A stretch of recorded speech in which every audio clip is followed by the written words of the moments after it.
Sans le quitter des yeux, d'un geste vif et peut-être gracieux, je lançai vers le plafond la boule collante dans laquelle Berlaudier avait mis toute son amitié.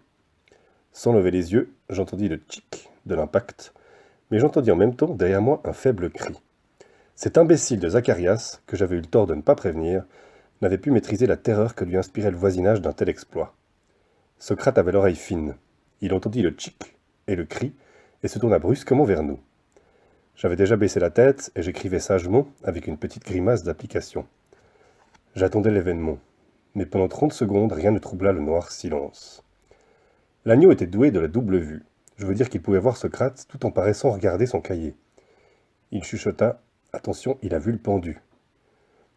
J'entendis alors de faibles murmures, et je sentis que ceux des premiers bancs tournaient la tête vers nous. J'écrivais toujours fort gravement. Mais un choc mou frappa le sommet de mon crâne, et la classe éclata de rire. L'agneau murmura « Fatalitas ». Le buvard avait peut-être été trop bien mâché, ou la boulette était trop grosse, ou le plafond vraiment trop crasseux. En tout cas, l'équipage venait de me retomber sur la tête, et le Socrate en papier flottait devant mon nez. Je le pris aussitôt, et je le regardai avec surprise, comme si je ne l'avais jamais vu. Puis dans un mouvement d'indignation, je le froissai entre mes doigts, lorsque le vrai Socrate, celui de l'ablatif absolu, m'arrêta d'un geste impérieux. « Halte là, monsieur. Apportez-moi immédiatement ce que vous tenez à la main. » D'un pas d'automate, j'allai jusqu'à l'estrade. J'essayais de croire que j'étais pas encore perdu. Socrate prit la boule de papier et la déplia fort délicatement, tandis que la pâte Berlaudier tombait en étoiles à ses pieds. Il dit alors « C'est évidemment une représentation de ma personne.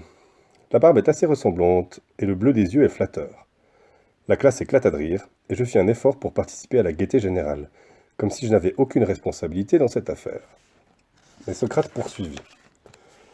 Cependant, il s'agit d'une offense personnelle, et l'intention du coupable doit être punie. Je ne l'ai pas vu agir. Il se tourna vers moi. Mais il est fâcheux pour vous que cette caricature soit tombée sur votre tête, car il me semble évident qu'elle a suivi dans sa chute le chemin de son ascension. Cette constatation vous désigne comme son propulseur. La classe éclata de rire de nouveau. Les mains croisées sur mes fesses, je baissai la tête et je restai muet.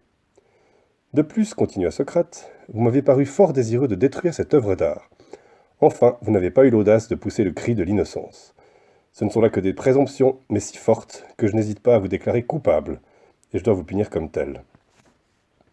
Il prit le pendu par la corde et le tint un instant à hauteur de ses yeux. Vous aviez jugé mon cas pendable. Je serai moins sévère avec vous, et je me contenterai de vous infliger 2 heures de retenue pour jeudi prochain. Et d'autre part, comme il me semble que vous avez besoin d'une petite méditation sur le respect dû à vos maîtres, vous irez finir la matinée à la permanence. Vous trouverez un climat tout à fait propice à la réflexion. Je vais vous donner votre passeport. Il prit place à la chaire, écrivit 3 lignes sur une feuille de papier qu'il me tendit. Je retournai à mon banc prendre mes livres et cahiers. L'agneau était tout pâle, mais Berlaudier me fit un clin d'œil joyeux. Dans un silence épouvantable, je sortis. Des moineaux picoraient dans la cour déserte, et la longue galerie était vide à perte de vue. Je m'arrêtai derrière une arcade, et je dépliai la feuille de condamnation. Je lus, sous mon nom, cette phrase. A tenté de coller au plafond une caricature de son professeur. Ce n'était que la vérité, je n'avais pas le droit de me plaindre, et je repris mon voyage solitaire. En passant devant les fenêtres des classes, je voyais derrière les vitres des élèves qui me saluaient d'une grimace ou d'un pied de nez.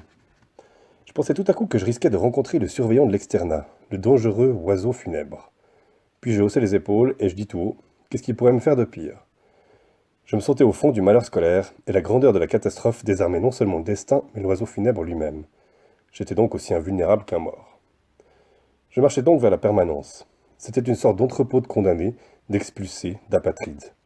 Je n'y étais encore jamais entré, mais quand nous allions à la classe de dessin, nous passions devant cette porte. Elle était étroite et haute, à 2 battants.